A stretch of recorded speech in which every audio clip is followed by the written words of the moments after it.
বাচ্চার জন্য আসা, আমার বাচ্চার স্কুল থেকে প্রোগ্রামটা করা হচ্ছে এবং এই যে এটা আমার বাচ্চা পড়েছে, তো এটা আমাদের জন্য অনেক গর্বের বিষয় যে আমাদের বাচ্চাগুলো পারে কিছু করতে।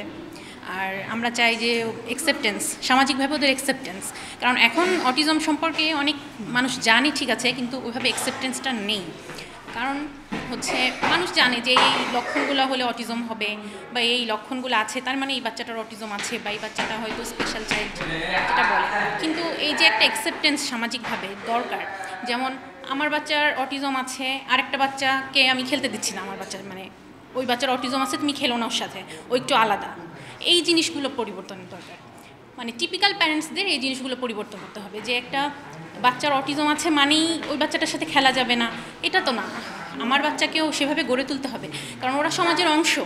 এবং এখন প্রতি 3টা বাচ্চার একটা বাচ্চার সমস্যা হচ্ছে, তো এভাবে তো মানে এভাবে যদি আমরা আমাদের প্রত্যেকের দায়িত্ব আছে সমাজের প্রতি, তো আমরা তো এভাবে আমাদের বাচ্চাদেরকেও আগাতে হবে। আর একটা বাচ্চাকে কীভাবে অ্যাকসেপ্ট করতে হয়, বিশেষ করে যে বাচ্চাগুলো নর্মাল স্কুলে যায়, হালকা পাতলা সমস্যা আছে যে বাচ্চাগুলো, তাদেরকে কিন্তু ওভাবে অ্যাকসেপ্ট করে না অন্যান্য প্যারেন্টসরা, প্লাস হচ্ছে বাচ্চারাও, যে ও তো একটু অন্যরকম, একটু নিজের মতো করে থাকে, ওর সাথে ফ্রেন্ডশিপ করা যাবে না, বা ওর একটু সেন্সর ইস্যু আছে, ওর কাছে অত যাওয়া যাবে না। এই জিনিসগুলো চেঞ্জ করতে হবে যে আমাদের বাচ্চাগুলো যদি একটু পৃষ্ঠপোষকতা পায় অনেক কিছু করতে পারে, অনেক কিছু করতে পারে তারা। যখন প্রথম 3 বছর 3.5 বছর যখন বয়স, তখন জানতে পেরেছি এবং মেনে নিতে খুব কষ্ট হয়েছে। কারণ আসলে কিছু কিছু বাচ্চা আছে যাদেরকে দেখলে বোঝা যায় যে হয়তো সমস্যা আছে, জেনেটিক ইস্যু থাকে, কিন্তু কিছু কিছু বাচ্চা আছে যাদের দেখলে একদমই বোঝা যায় না। তো আমার বাচ্চাটা এমন ছিল, আমার মেনে নিতে অনেক কষ্ট হয়েছে এবং এখন আস্তে আস্তে মেনে নিয়েছি। এবং ও যেমন ও তেমনই, এবং ওকে সেভাবেই আমি ভালোবাসি।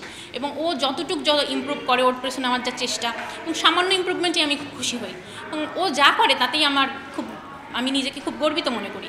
যারা স্পেশাল চাইল্ড ওরাও কিন্তু অবহেলিত না, ওদের মধ্যেও এমন মেধা, এমন গুণ লুকানো থাকে যেটা মানে অন্তত এটা দেখে, এক্সিবিশনটা দেখে আমি নিজেই আজকে মানে এত মুগ্ধ যে এত সুন্দর ছবি, যে এরা সমাজে কোনো অর্থে অবহেলিত না। পরিবার বলেন, সমাজ বলেন, এদের যদি একটু যত্ন নেওয়া হয় তাহলে এদের মধ্যে থেকে অনেক ভালো মানে এক সময় ভবিষ্যতে ভালো অনেক কিছু বের হয়ে আসবে, যারা সমাজের জন্য, দেশের জন্য কিছু করতে পারবে।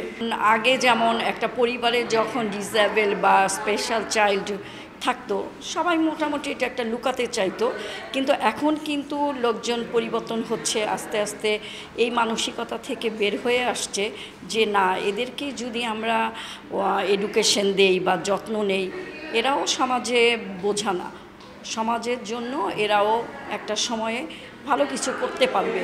তবে সময় লাগবে, এখনও যে খুব একটা মানে আশা স্বরূপ ফলটা হচ্ছে বা সেটাও না, সময় লাগবে, তবে এই অবস্থাটা বদলাবে।